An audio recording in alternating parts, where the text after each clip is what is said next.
வணக்கம் நேயர்களே.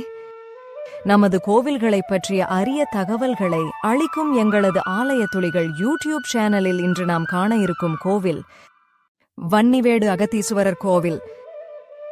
ஆவுடையாரின் மேல் எழுந்தருளி இருக்கும் அம்பிகையின் அபூர்வ தோற்றம்.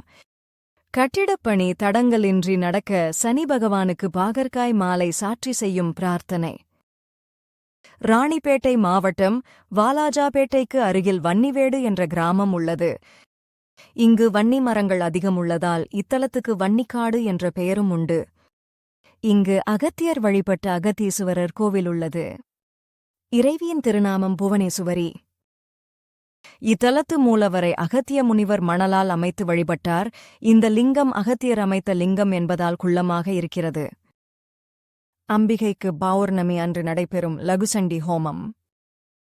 பௌர்ணமி அன்று சப்த ரிஷிகளான அகத்தியர், அத்ரி, வசிஷ்டர், காஷ்யபர், கௌதமர், பரத்வாஜர், விசுவாமித்திரர், ஜமதக்னி ஆகியோர் அம்பாளை பூஜிப்பதாக ஐதீகம். இதற்காக அன்றிரவில் அம்பாள் சன்னதி முன்பு லகுசண்டி ஹோமம் நடத்துகின்றனர். இந்த ஹோமத்தின் போது பூஜை செய்யப்படும் கலசத்திலிருந்து நீரை எடுத்து அம்பிகைக்கு அபிஷேகம் செய்வார்கள். இந்த அபிஷேகத்தை சப்த ரிஷிகளே வந்து செய்வதாக ஐதீகம்.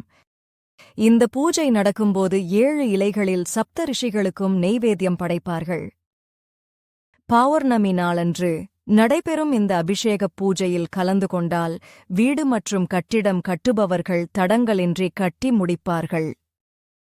கட்டிடப்பணி தடங்கல் இன்றி நடக்க சனி பகவானுக்கு பாகற்காய் மாலை சாற்றி செய்யும் பிரார்த்தனை.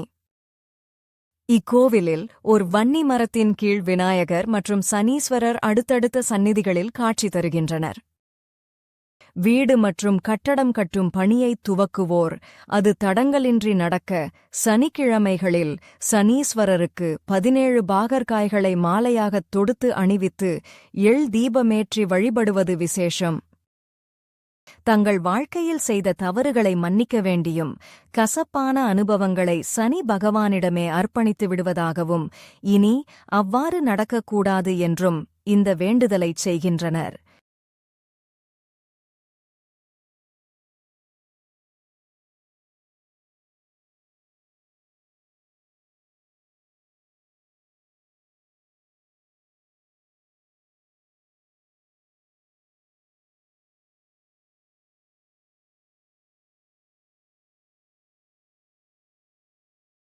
நன்றி. மேலும் இதுபோன்ற கோவில்களைப் பற்றிய அரிய தகவல்களை அறிய எங்களது ஆலயத் துளிகள் யூடியூப் சேனலின் தினசரி பதிவுகளை தவறாமல் பாருங்கள்.